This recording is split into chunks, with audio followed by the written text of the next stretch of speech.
Sir, आज airports पर खाना इतना महंगा है। एक साधारण सी पानी की बोतल जो 20 रुपए की बाजार में मिलती है, वो एयरपोर्ट के भीतर जाकर फूड आउटलेट पे 100 रुपए की मिलती है।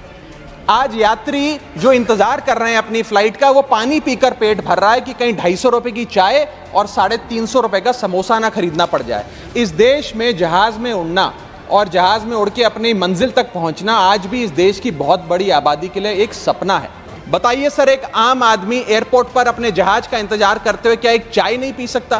क्या इस पर कोई रेगुलेशन नहीं होना चाहिए? क्या कोई अफोर्डेबल कैंटीन का मैकेनिज्म नहीं होना चाहिए? सर, सरकार लाई एक स्कीम जिसका नाम था उड़ान, जिसका फुल फॉर्म है उड़े देश का आम नागरिक। पर कैसे उड़े? ना फ्लाइट के उड़ने के ऑप्शन है, ना अफोर्डेबल टिकट है, ना फ्लाइट सही समय पर चलती है, तो कहां उड़े, कैसे उड़े?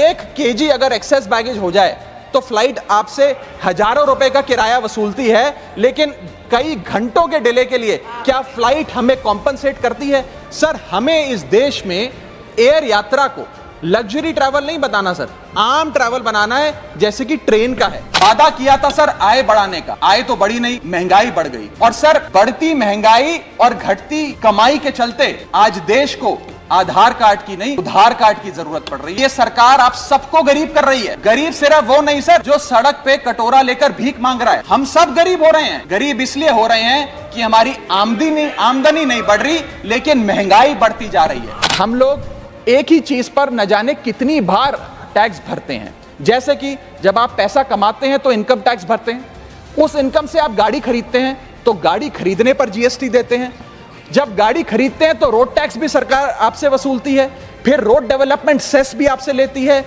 अब आप मोटर इंश्योरेंस भी कराएंगे गाड़ी का तो उस पर भी जीएसटी लेती है, और उसके बाद आप जब पेट्रोल या डीजल भरवाएंगे उस पर भी सेस और वैट लेती है, और अंत में जब आप अपनी गाड़ी को सड़क पर चलाएंगे तो टोल टैक्स के नाम पर जनता से पैसा वसूलती है। इतने सारे टैक्सेशन ओवरलोड कर हम इस देश के आम आदमी का खून चूस रहे हैं सर। इस देश में इन्फ्लेशन पर भी जीएसटी लग रहा है। वो कैसे लग रहा है? एक प्रोडक्ट जो 100 रुपए का बिकता था उस पे 18% जीएसटी हुआ करता था। आज वो वस्तु महंगी हो गई, 100 से 150 रुपए की बिकने लगी, अब 18% 150 रुपए पे लगने लगा।